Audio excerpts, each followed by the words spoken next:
Hello class, this is Market Process and World Economy Test 2, Fall 2012, question number 3.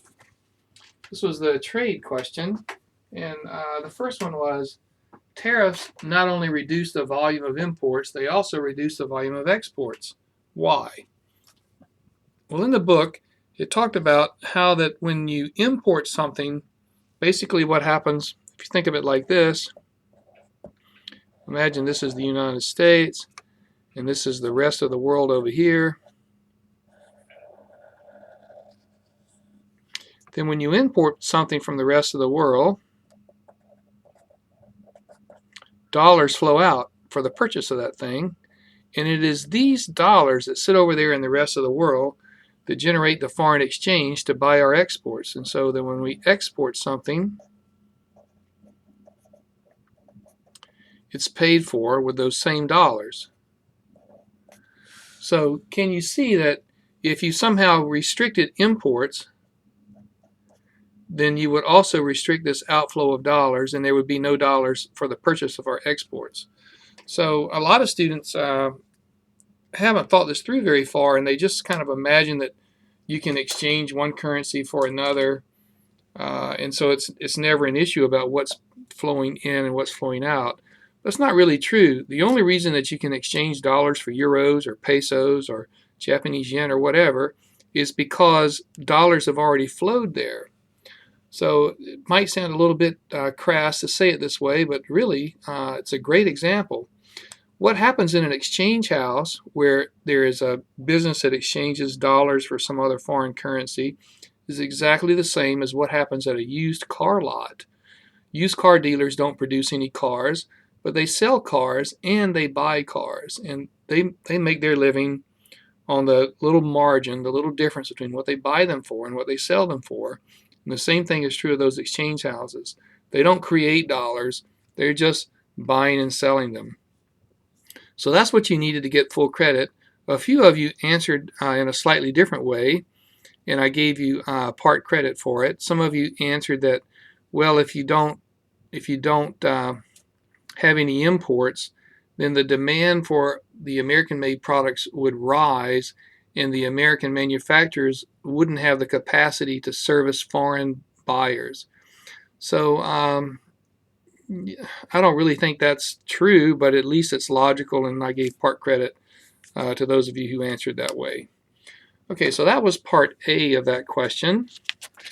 And part B was, is there any difference in jobs destroyed by cheap foreign labor and jobs destroyed by automation? If so, what is the difference? Let's see, you can't quite see that, can you? Let me move this a little bit. Is there any difference in jobs destroyed by cheap foreign labor and jobs destroyed by automation? If so, what is the difference? And if not, why do some people want to restrict trade, but almost no one wants to restrict technology? Okay, so from our perspective, that is from an American buyer in the United States who just goes into the store and he sees some product maybe that was made in China on the shelf, there is no difference between why the thing is cheap. It could be cheap because there's some fantastic technology that's allowing it to be produced inexpensively, or it could be cheap because foreign labor is inexpensive. From the perspective of the American buyer, there is no difference. In both cases, we get a really fantastic deal on some product. But many people, not so much in economics, but in other areas, will argue that there is a difference somehow. And so then I thought, well, maybe some of you would argue that way, and I wanted you to consider the second question.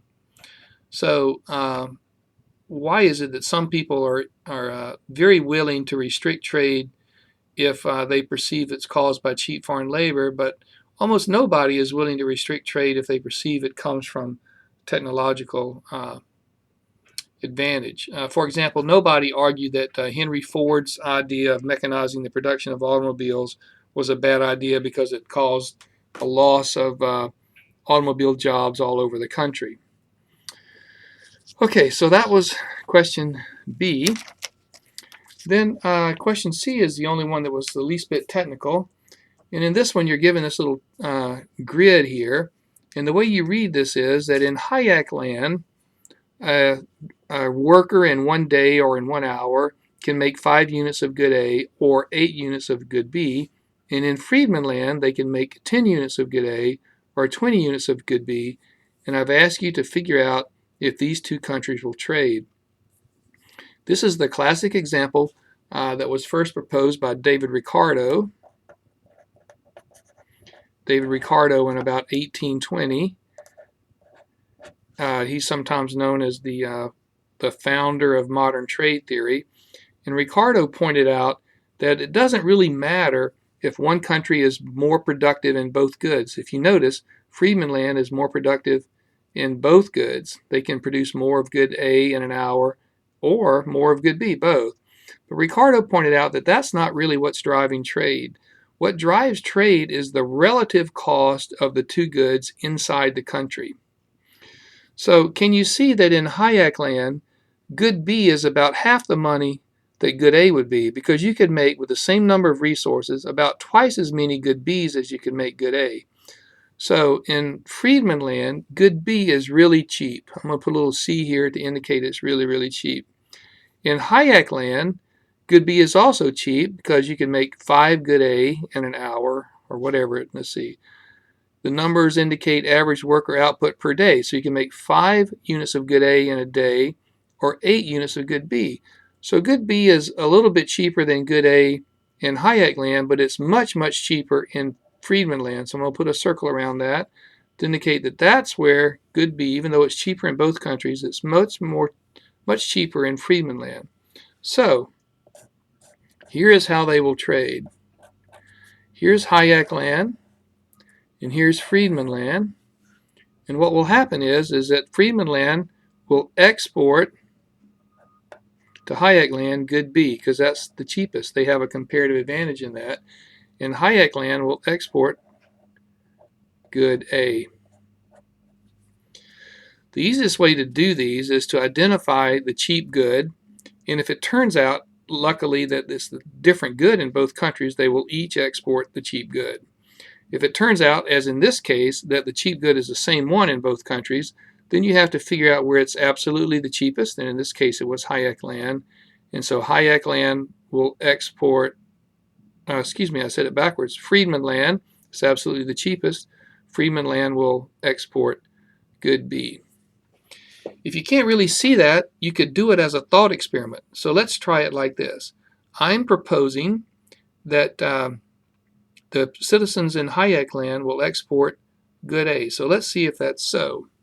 Let's imagine that you were in Hayek land and you had some good A. Let's say you had 5 units of good A. All right, so here you are in Hayek land. You're a citizen of Hayek land and you're holding 5 units of good A. And what you really want is good B. There are 2 ways to get good B. One way is to trade in your own country. So 5 units of good A, if you're a reasonably good negotiator, could be traded for about 8 units of good B. Can you see that? Because one worker in 1 day could make about 5 A's, or they can make about 8 B's. So if you had 5 of these, it's roughly equivalent to 8 of those. Alternatively, you could walk across a border. All right, so now you've got 5 units of good A, but you're down here in Friedman land because you've driven across a border. There were no tariffs. Now in Friedman land, 10 units of good A would make 20 units of good B, but you've only got 5, so 5 units of good A would make 10. So which would be better if you were in Hayek land and what you wanted was good B?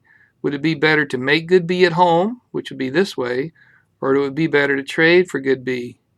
I hope you can see that it's better to trade for good B. Now let's tell the same story again, except this time let's tell it from the perspective of Friedman land, because remember, Friedman land is more productive in both goods. So let's imagine that you're a citizen of Friedman land and you're holding, let's say you're holding 20 units of good B. So you're standing over here, right? And you got 20 units of good B. And what you really want is good A. Which would be better? To trade for A in your own country, where you're 20, would trade for 10. Can you see that? Or would it be better to take your 20 across the border, right? And now trade your 20 good Bs over there for A? Well, let's see. 8 would get 5. 16 would get 10, right? So 16 would get 10, and then you'd have 4 left over, right? So 4 would get 2.5. So I count that if you had 20, you could get 12.5 good A's. So wouldn't that be better than trading in your own country? It would be much better to export your good B to Hayek land and trade for what you really wanted. All right. I hope you found that helpful, and good luck.